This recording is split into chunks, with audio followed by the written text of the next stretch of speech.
existe a nivel de la caja timpánica. Consiste en introducir una pequeña sonda en el oído que va mandando tonos mientras se aumenta y disminuye la presión dentro del oído. En la actualidad los aparatitos ya son muy automáticos y hacen eso sin tener que nosotros graduar las presiones que se mandan. Antiguamente nosotros teníamos unas manivelas en los impedanciómetros con los cuales íbamos aumentando o disminuyendo la presión que se mandaba. En la actualidad solo colocamos la sonda y esperamos que el aparato nos mande las presiones, las frecuencias y obtenemos un trazado que más o menos va así. Nosotros tenemos la complacencia y la presión. La presión, lo normal es que esté en cero, hacia este lado, hacia el lado derecho están las presiones positivas y hacia el lado izquierdo las negativas. En la complacencia, que acá no se ve, está generalmente graduado de décimas, ¿sí? 0, 0,1, 0,2, 0,3, 0,4 y así. La curva impedanciométrica normal, llamada curva A, es una curva que se sitúa en la parte media de presión a nivel de 0, ¿sí? Es una curva que cierra simétrica para ambos lados de presión y máximo entre 0,3 y 1,2 de complacencia. Esa es la curva impedanciométrica normal llamada curva A o curva AN. Una curva que está simétrica, centrada en presión 0, pero que es más baja que 0,3, o sea, 0,2, 0,1, pues estamos hablando de una curva tipo AS. S, que en inglés significa stiffness, que es rígida, ¿sí? En español, en algunos lados van a ver la curva AR, de rigidez. Esta es la curva AR. Y la curva AD es una curva muy alta que sobrepasa en complacencia el 1,2 y a veces ni siquiera llega a cerrar nunca. Esa es la curva AD, de displicencia, que esa curva va más allá de lo esperado. La curva AS o AR la podemos observar cuando hay cualquier tipo de rigidez de la membrana o de la cadena. ¿Sí? Por ejemplo, la otoesclerosis nos da una curva AR o AS. Ya la curva AD es bastante típica de la luxación o la, ¿cómo se llama esta palabra? Se me ha olvidado. Cuando la cadena de huesecillos se desarticula, de desarticulación de la cadena de huesecillos, o cuando la membrana timpánica ha sufrido un impacto de presión muy fuerte y aumenta la complacencia, ¿sí? Uma luxação, doutora, seria? Más que una luxación, una desarticulación de cadena, ¿te ubicas? Los huesitos se desarticulan mismo los huesos. O, como les digo, la membrana timpánica sufre una brusca expansión, como por ejemplo al soplar muy fuerte la nariz o en un cambio muy brusco de presión o de altura, puede aparecer esta curva AD. ¿Ok? Ya las curvas donde se desplaza la presión son la curva C, que es una curva que hace un pico, abre y cierra, pero hacia la presión negativa. Esta es una curva C y nos está mostrando presión negativa en el oído medio compatible con una disfunción tubaria. Y la curva B es una curva plana o que no cierra, que se prolonga en nuestro gráfico. Esta es una curva B y es una curva que nos muestra presencia de líquido en oído medio, como es decir, la otitis media secretora. ¿Ok? No sé si tienen alguna pregunta en cuanto a las curvas impedanciométricas. ¿Todo claro?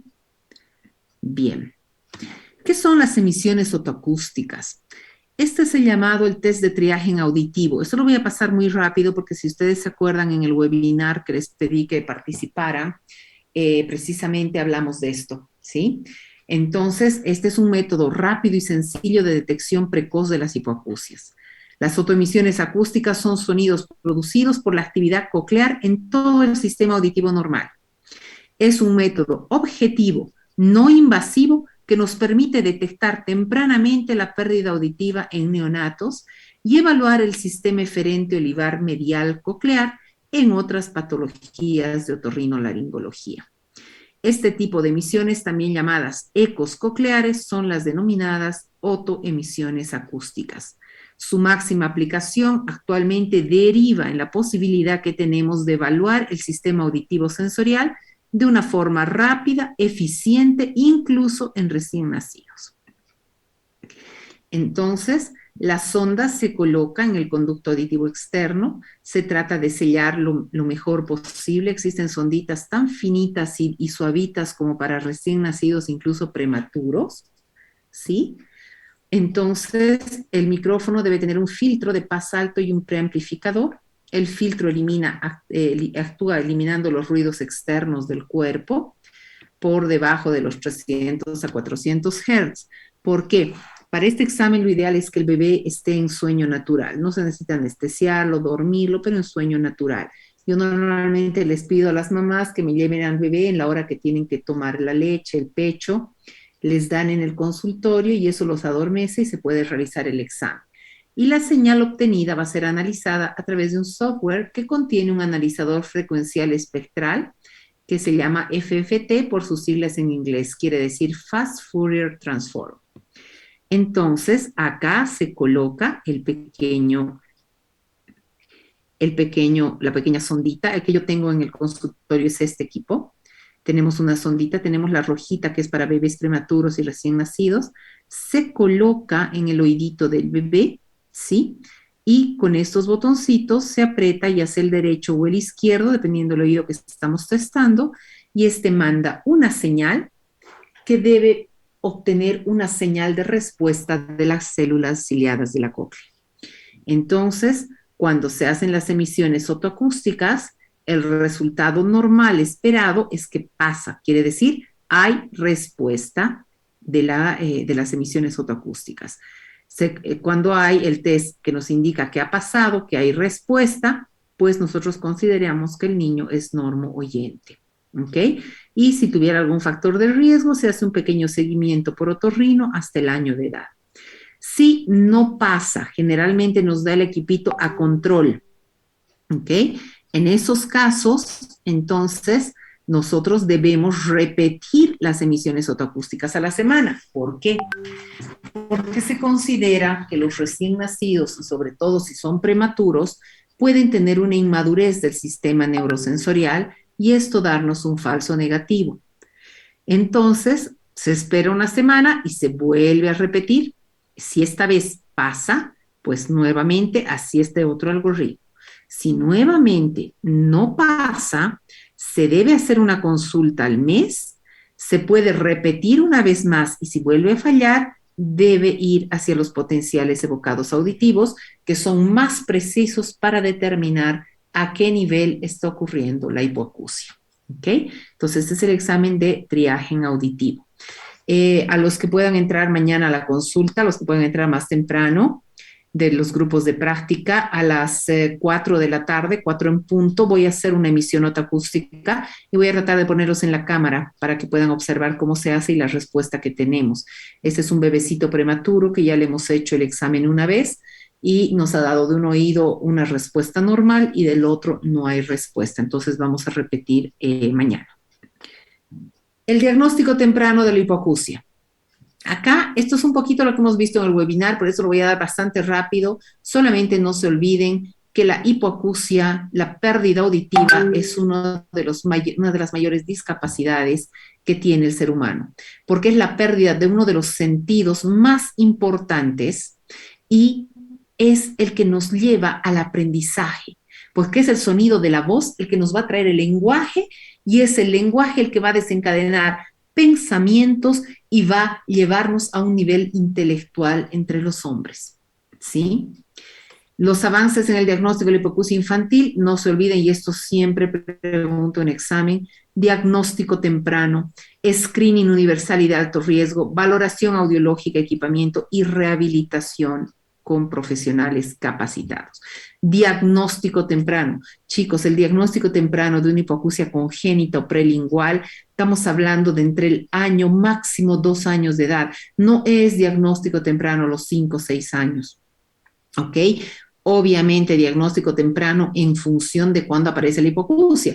Si un niño escuchaba y a los 5 o 6 años pierde la audición, pues sí, tratar de diagnosticar en esa etapa es lo ideal, pero la hipoacusia prelingual o congénita debe ser diagnosticada antes de los 2 años de edad. Para esto, el screening universal, estas emisiones otoacústicas que les digo, son nuestra mayor arma y nuestro mayor apoyo. La valoración audiológica y el equipamiento. Se hace una valoración audiológica, se determina el grado, el tipo de pérdida y se equipa a ese niño con vibradores óseos, con otoamplífonos o con implantes cocleares, pero debe equiparse de acuerdo a la pérdida e iniciar una rehabilitación. ¿Ok? Entonces, esto estamos haciendo acá. Una vez que hemos detectado la sordera, es importante tratarla y resolverla. Cuando hay una hipoacusia neurosensorial, no vamos a tener una solución de que yo le doy este remedio o yo lo opero con esto y le corrijo sus células sensoriales. No, pero podemos darle los instrumentos tecnológicos que lleven a ese niño o a esa persona de cualquier edad a escuchar y poder aprender a hablar. ¿Sí? La audición es la vía habitual para adquirir lenguaje, una de las facultades más importantes del ser humano que nos permite el desarrollo del pensamiento y del conocimiento. Para que el lenguaje se desarrolle se necesita una audición residual útil de 40 decibeles hasta la frecuencia de 4000. ¿Por qué? Porque más allá de esa frecuencia puedo tener sonoridad, escuchar, pero no discriminar ni aprender lenguaje. ¿Sí? Los estudios acerca de la pérdida de audición demuestran que las personas que la padecen tienen un retraso de lenguaje, un retraso académico y menos expectativas profesionales y laborales. La hipoacusia se define como el déficit auditivo uni o bilateral que se traduce en umbrales de audición mayores a 25 decibeles. Acá las pérdidas leves, medias, severas y en este rango hay 2 divisiones, las acentuadas o moderadamente severas y las severas y luego las profundas. Para esta parte, chicos, quiero que tomen en cuenta el webinar que está subido en la plataforma. Ahí está mucho más esquemático, resumido y bien claro en cuanto a toda esta parte, ¿sí? Incluso estas definiciones de sorda y hipocúsica, que no las voy a repetir, estaban en el webinar. ¿No es cierto? Una persona sorda es aquella cuya discapacidad auditiva se opone a un tratamiento exitoso de la información lingüística, es decir, no le sirven los audífonos. Sordera, cofosis o hipoacusia profunda son sinónimos. La persona hipoacúsica es aquella que con el uso de audífonos o de otros dispositivos puede acceder a una audición residual y beneficiarse de estos. Los tipos de hipoacusia, como ya las vimos en el webinar, podrán ser de acuerdo al área afectada, conductiva o neurosensorial. Podrá ser leve, moderada, moderadamente severa, severa o profunda y podrá ser congénita o adquirida. Dentro de esto podrá haber otra clasificación que nos hable de lo que es la hipoacusia prelingual, aquella que ocurrió no necesariamente al nacer, pero antes de desarrollar la capacidad lingüística, o la postlingual, después de que el paciente ha adquirido lenguaje. No se acuerden, no se olviden de este esquema, donde toda la patología que evita una conducción normal puede darnos una hipoacusia conductiva. Toda la patología que lleva a una lesión de la parte sensorial del aparato auditivo, pues será neurosensorial. Y aquella que atinge ambas será una hipoacusia mixta. Bien, esto no lo vamos a repetir, ya lo hemos visto, simplemente nombrar que todas las disgenesias, todas las alteraciones del pabellón del conducto del oído medio y las patologías también inflamatorias del oído medio, como la autoesclerosis, son causas de hipoacusias conductivas. ¿No es cierto? Ya hemos visto qué es lo que se hace, ya hemos hablado de los implantes baja, los de transmisión ósea, donde podemos llevar la conducción del sonido a través del hueso directamente hacia la cóclea. Todo eso ya lo hemos visto. Y lo que vamos a hacer ahora es hablar de las hipoacusias neurosensoriales, que también las hemos hablado en el webinar en el que les pedí que participaran, pero recalcarles que la hipoacusia neurosensorial es aquella hipoacusia donde se ha dañado las células sensoriales del órgano de Corti. ¿Ok? Entonces, lo que pasa acá, que estas pérdidas auditivas se producen a este nivel. Llega toda la cadena hasta acá del sonido, pero estas células son incapaces de mandar la señal hacia el nervio auditivo.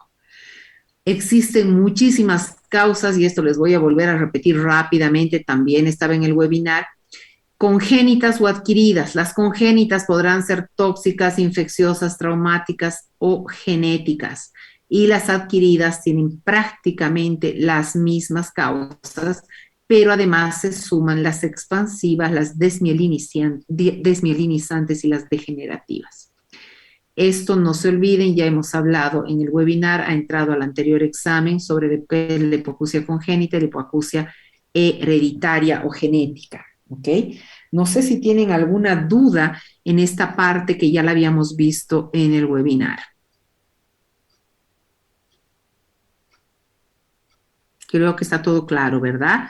En la etiología de las hipoacusias en el periodo neonatal, la prematuridad, la hipoxia, la hiperbilirrubinemia, los ototóxicos, los cuidados intensivos, porque el mismo soporte de oxígeno, de ventilación mecánica, son causa para pérdidas auditivas, los traumas sonoros, la sepsis neonatal y las infecciones de las que hemos hablado.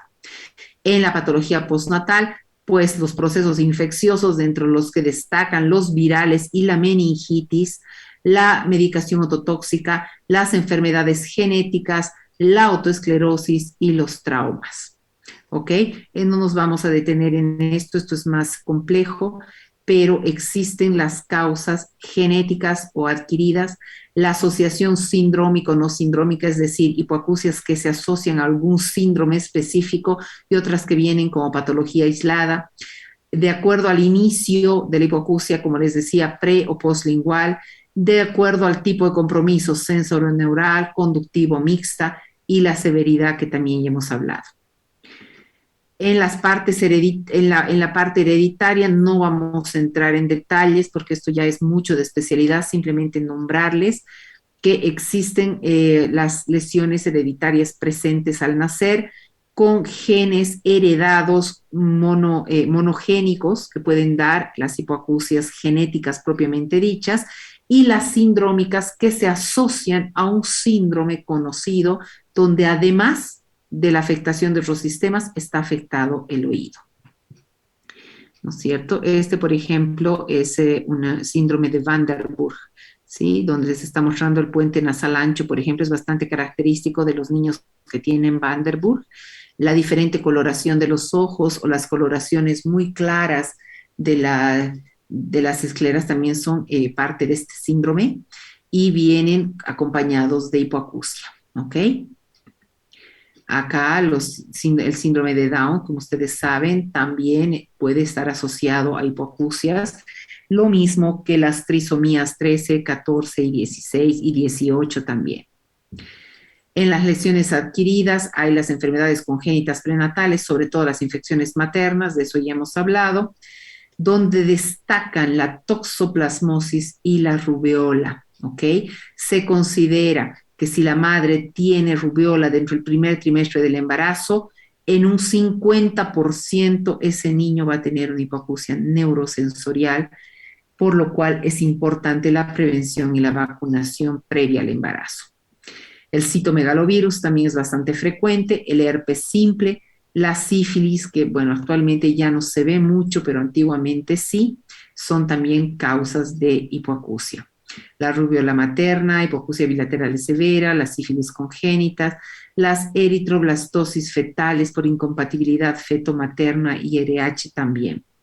Las lesiones adquiridas, las enfermedades congénitas prenatales, drogas ototóxicas que utilizó la madre durante el embarazo, los aminoglucósidos. No me canso de decirles que deben tener cuidado y presente que los aminoglucósidos son potencialmente ototóxicos y si los podemos evitar, pues evitémoslo.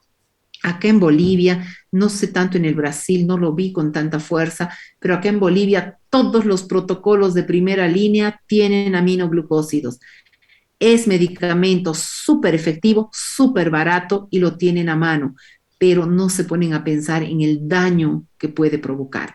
Yo tengo un montón de niños con hipoacusias severas, algunos que hemos podido acceder a que se hagan un implante, otros no, que han sido dañados o dejados en ese estado por ototóxicos. Un simple resfrío, un simple cuadro gastrointestinal y por protocolo en los hospitales públicos, en las cajas nacionales, pues gentamicina, amicacina y chao oído, ¿sí? Tomen en cuenta que si bien van a decir, no, pero yo he visto que les dan a algunos pacientes y no les pasa nada, cierto. ¿Por qué? Porque es muy dependiente de dosis y de idiosincrasia. Y así como a un paciente una ampolla lo puede dejar sordo, habrá otro que con 20 no le pase nada. Pero ¿por qué nos vamos a arriesgar si hay otras opciones? Obviamente, cuando no hay otra opción, no nos queda otra y lo tenemos que aceptar y usar. ¿Sí? Cuando la vida del paciente es lo primordial, pues ya se verá la parte auditiva después. Pero si se puede evitar y hay otras opciones, deben evitarlas. La talidomida, de la que también hablamos, la quinina, que también hemos hablado, las enfermedades perinatales que pueden provocar hipoacusias neurosensoriales, ¿no es cierto? Son muchas, el bajo peso, la hipoxia y la anoxia, los traumatismos del parto, la meningitis neonatal, la incompatibilidad sanguínea, son factores que pueden llevar a hipoacusia neurosensorial. Todas las anoxias intraparto, todas las distocias del parto y los traumatismos obstétricos pueden llevar a hipoacusia neurosensorial. En las adquiridas, tomen en cuenta que la meningitis es una de las más frecuentes. Acá te preocupan de salvar la vida del paciente, perfecto, se hace el tratamiento, termina su tratamiento, sale del cuadro de meningitis y a nadie le interesa ver cómo está ese oído. Es increíble, nos llegan chicos después de 6 meses, un año de haber tenido meningitis y nadie les dijo que ese oído podía ser dañado y se dieron cuenta en esos meses y ya no hay vuelta atrás, porque la meningitis provoca una osificación de la cóclea. Las infecciones virales, las parotiditis, las paperas, todos los virus comunes de la infancia, incluso los de la influenza, pueden llevar a una hipoacusia súbita. ¿Ok? Los traumatismos, la otitis a repetición, no solamente conductiva por la afectación del oído medio, sino que esa infección por proximidad puede pasar y dañar las células neurosensoriales, ¿ok? La conducta nuevamente, prevención, detección precoz, estimulación y rehabilitación con equipamiento. No vamos a ir a través de esto lo hemos visto en el webinar. Sí, hemos hablado de los implantes cocleares. Simplemente decir que cuando se hace la detección de una hipoacusia, nuestra primera opción es siempre la estimulación acústica, que es el audífono, ¿sí? Los otoamplífonos. Entonces, se inicia siempre con otoamplífonos, se ven las ganancias que se tienen y en un periodo mínimo de 3 meses deben hacerse evaluaciones para ver si ese niño o esa persona llega a curvas de lenguaje, es decir, audición residual útil para entender y comprender el lenguaje. Y si en este periodo no se consigue, pues la indicación es el implante coclear. Esto de los 3 meses y usar previamente audífonos siempre y cuando no haya habido meningitis. Cuando es meningitis, es la única indicación de hacerlo inmediatamente. ¿Ok? Entonces, si la persona tiene una pérdida profunda y no llega a curva de lenguaje con el audífono, pues debe indicarse un implante coclear. El implante coclear, ya les decía, es un dispositivo electrónico que consta de una parte interna, que es un imán, una antenita, un chip procesador, que es como un chip de computadora, y el haz de electrodos de titanio que se introducen dentro de la cóclea. Y un dispositivo externo que se acopla al imán interno, es la antena, y a través de un cable va hacia el procesador externo, que es el que capta la señal, la manda a través del imán al chip, al procesador interno. manda la señal a las células sensoriales directamente a los electrodos, mejor dicho, que están haciendo como un puente a través de las células sensoriales dañadas, y estos electrodos van a mandar la señal directamente al nervio auditivo. ¿Ok? Ese es un implante coclear. Hasta aquí alguna duda, alguna pregunta, algo que se me haya pasado. Lo estoy haciendo rápido porque, como les digo, esto lo vimos en el webinar. Incluso ya entró algún material en el examen. ¿Alguna duda, pregunta hasta aquí?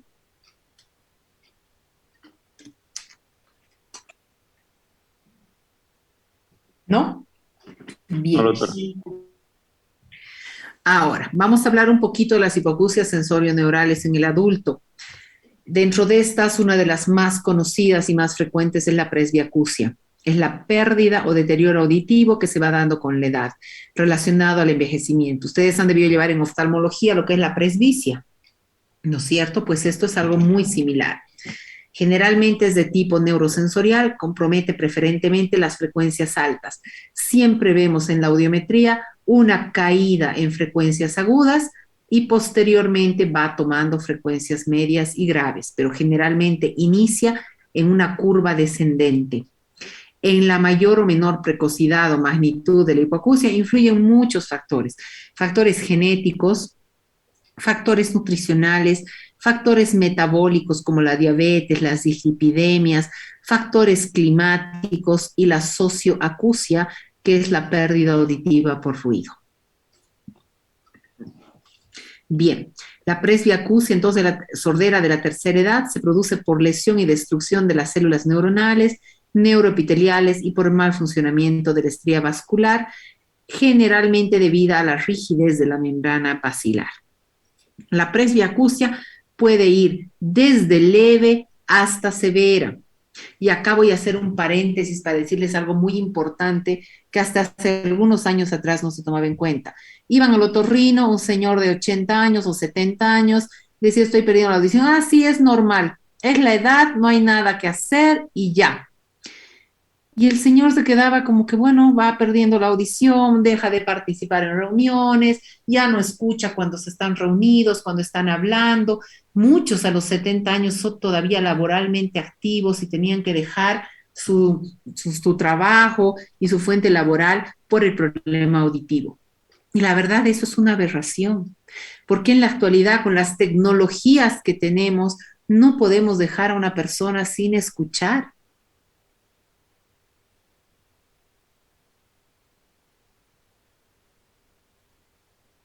De pérdida auditiva son genéticas.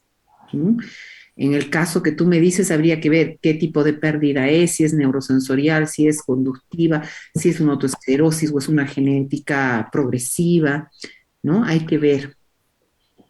Sim, doutora, porque todos nós somos, eu, meus irmãos, família de meu papai inteira. Sí, debe haber ahí un componente genético.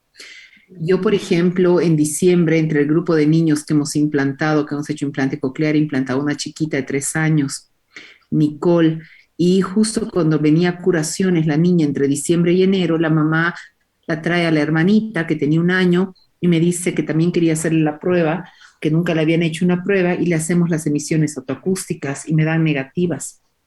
Le hemos hecho las 2 veces y han seguido dando negativas.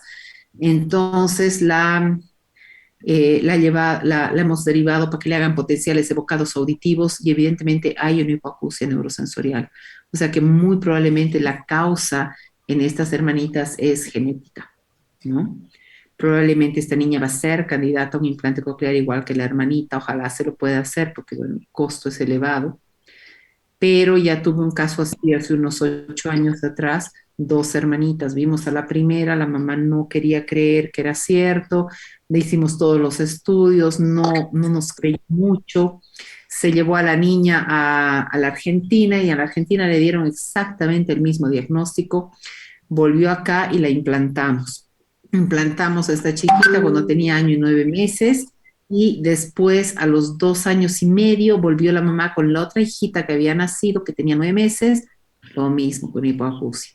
Y a esta chiquitita, a la menor, la implantamos al año, exactamente al año de edad. Las dos ahora están totalmente rehabilitadas, van muy bien, la mayor incluso toca guitarra, canta, pero en ellas se descubrió que era nomás genética, ¿no? Doutora, Genética. e solo progride, sim? Solo progride. Sí, bueno, depende. Hay diferentes características de diferentes tipos de hipoacusia. Hay algunas que ya nacen con eso y se detienen allá, no progresan más.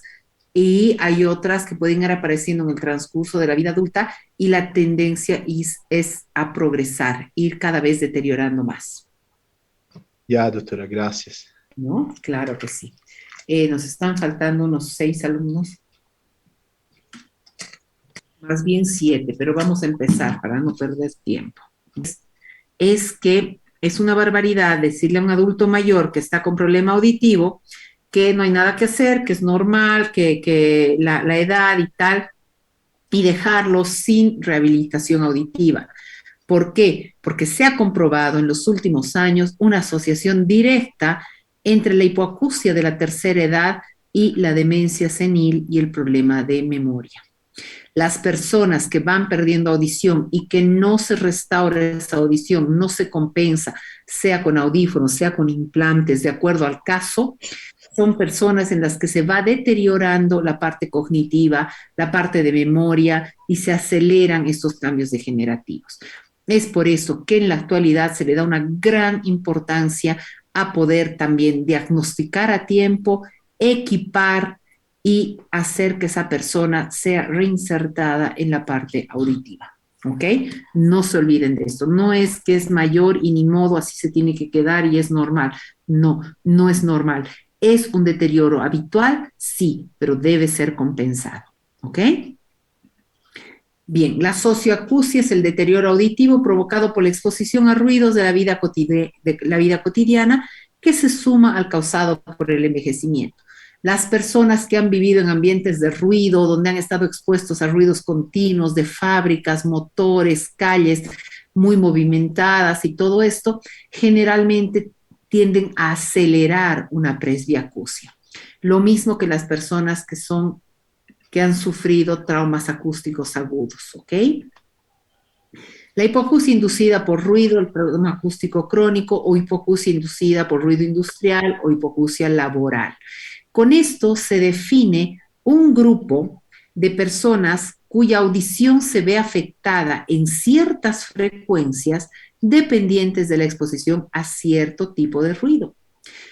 Las personas que trabajan en talleres de carpintería, en talleres mecánicos, las personas que trabajan en fábricas con ruido continuo de máquinas, de motores, las personas que trabajan con motores, los choferes, los pilotos de avión, porque están continuamente expuestos a un ruido constante, muchas veces no muy intenso, pero continuo y constante, que va a llevar a que poco a poco se vaya produciendo un deterioro auditivo en frecuencias altas, generalmente 4.000 y 6.000. Y cuando vemos una audiometría de una hipoacusia inducida al ruido, pues lo que vemos es un pico.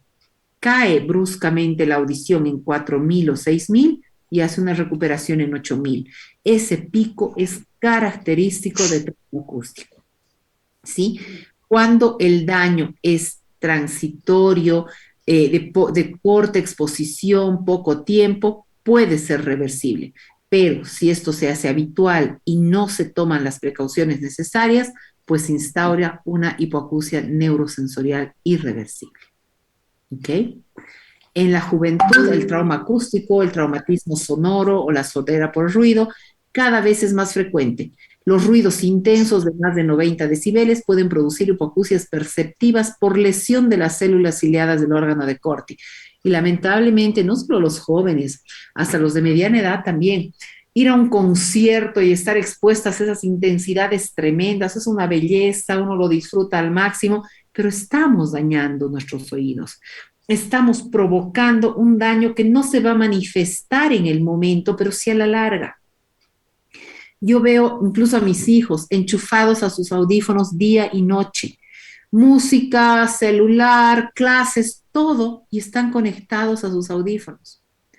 No que no se los pueda usar, pero lo adecuado es usarlos al volumen mínimo para poder escuchar, entender y no por más de 20 minutos continuos, ¿ok? Porque si estamos horas con los audífonos a un volumen elevado, a un volumen moderado, vamos a terminar sí o sí con traumas acústicos, ¿ok? Eso es lo que les decía, los ruidos pueden ser continuos y crónicos o agudos y aislados, ¿no? Los trabajadores de fábricas, de lugares donde hay ruidos constantes, o agudos aislados, explosiones, disparos y todas estas cosas a los que pueden estar expuestos en ciertas profesiones. La sintomatología va por un acúfeno agudo, el segundo acúfeno es más molesto y se acompaña de leve hipoacusia, y finalmente predomina la hipoacusia sobre el acúfeno, ¿no? Eso es un poquito cómo va avanzando el trauma acústico. El diagnóstico debe hacerse por los antecedentes de exposición al ruido, la curva audiométrica y el pronóstico y el tratamiento va en base a prevenir el trauma o evitar su progresión. Cuando yo recibo pacientes, por ejemplo, que trabajan en call center o trabajan en lugares de mucho ruido, pues tenemos que tratar de evitar que eso progrese, porque por ahí en determinado momento ya hay un cierto trauma acústico, pero si se lo detiene y se protege, puede ser que no sea tan severo y no llegue a un daño mayor. En cambio, si se continúa sin ninguna precaución, sin ningún cuidado, pues esto nos va a desencadenar un trauma acústico a la larga irreversible. Se puede indicar vitamina A, complejo B y vasodilatadores para ayudar a revertir si no tiene mucho tiempo, ¿ok? La ototoxicidad por fármacos, igual que hemos hablado en la etapa prenatal, perinatal y todo, es muy común en los adultos, ya les digo, por los protocolos que tenemos de tratamiento.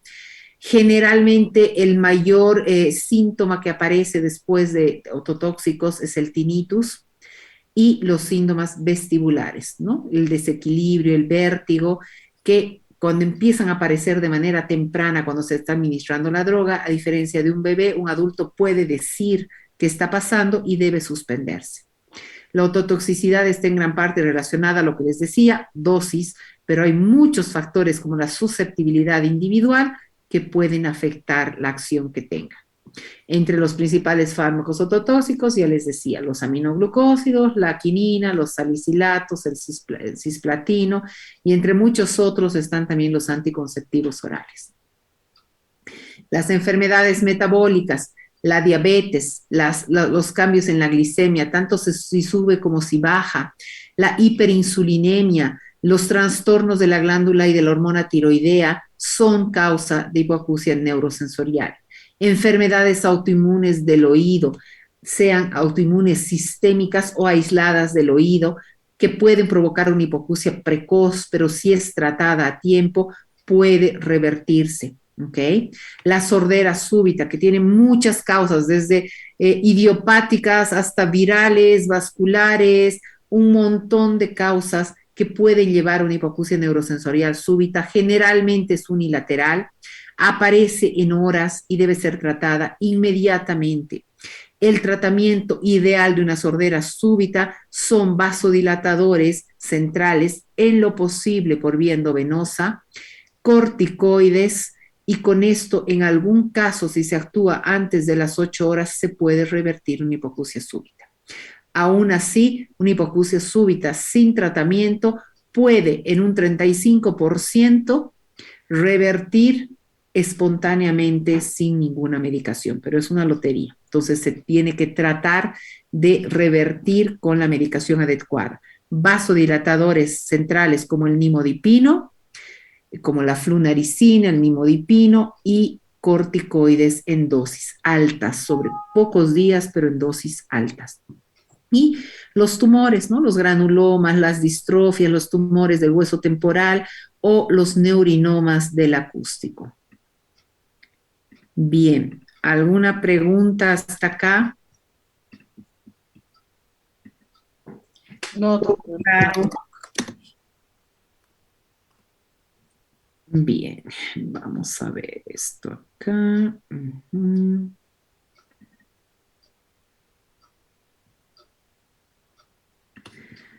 Acá un poquito les voy a volver a compartir. Esto es lo que continúa a la presentación. Bien. Aquí. Bien, en lo que estábamos hablando de la hipoacusia súbita, se considera que las más frecuentes son infecciones por virus, un 80% de los casos, tanto así que en algunos servicios, por rutina, a todo paciente con hipoacusia súbita se le da ciclovir, aún sin comprobar o sin tener la certeza de que sea viral, está en los protocolos el uso de la ciclovir. Las alteraciones vasculares, trombosis o embolias, todo lo que son ACVs, las enfermedades autoinmunes y los traumatismos. Las principales causas de discapacidad auditiva, acá pueden ver esta pequeña tabla, la edad avanzada, accidentes y otras causas constituyen más de la mitad. Causas congénitas, no está diferenciado si son genéticas o no, un 16.2%. Por enfermedades que se presentan en algún periodo de la vida, 25.5%. Y no especificadas, o sea, idiopáticas, en un 6.4%. ¿Cuáles son los síntomas de un enfermo con sordera súbita? ¿Y por qué quiero recalcarles esto? Porque si un paciente llega con una hipoacusia súbita, tienen que tratarla de inmediato. Aún si no pueden referirlo al especialista, deben tratarla dentro de las posibilidades que tengan en una urgencia normal. ¿Sí? El paciente tiene una pérdida brusca de la audición por un oído. Es muy raro ver bilateral.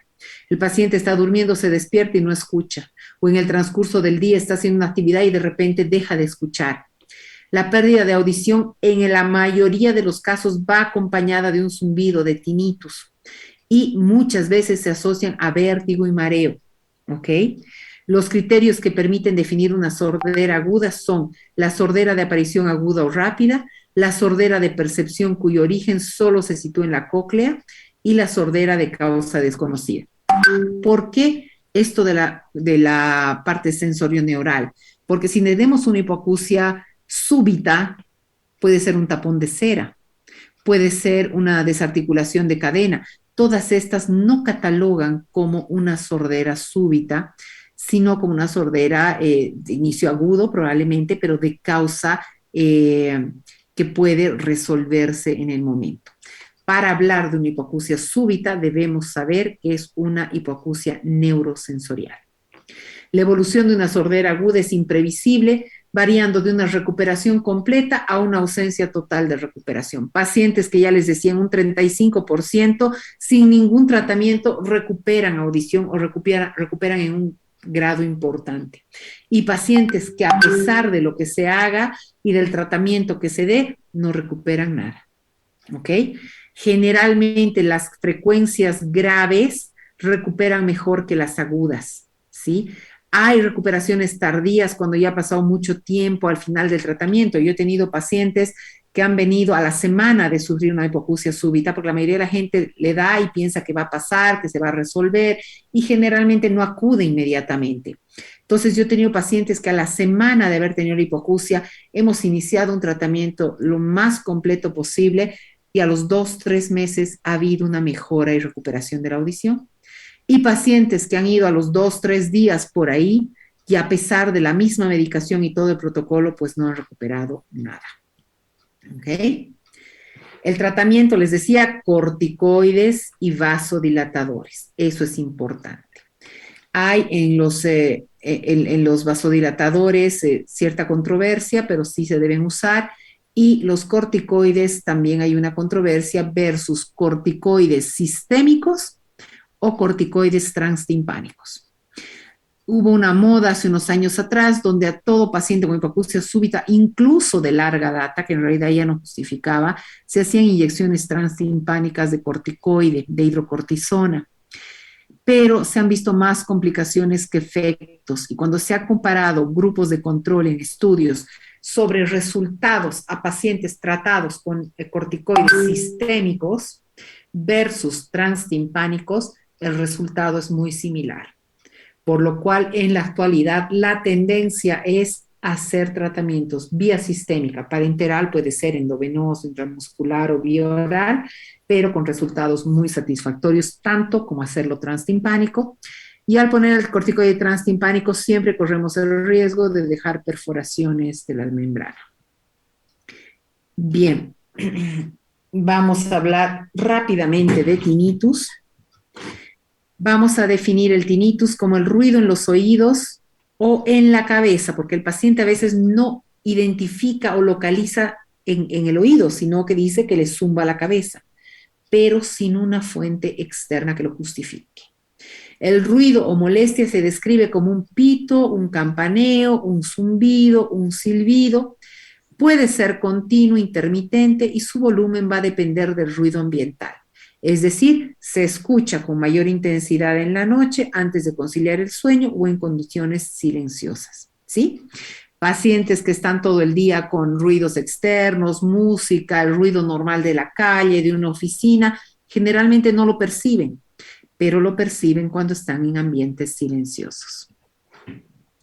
Puede sincronizarse con el latido cardíaco y se llama tinnitus pulsátil. Es como si todo el tiempo hiciera tic, tic, tic, tic, o tic, tic, tic, tic, o incluso el zumbido sincronizado con el latido cardíaco. Se reporta que el tinnitus se asocia a hiperacusia, es disminución de la tolerancia al sonido. Pacientes que ruidos fuertes, ruidos muy intensos los exasperan, les llegan a provocar dolor, lo que llamamos algiacusia.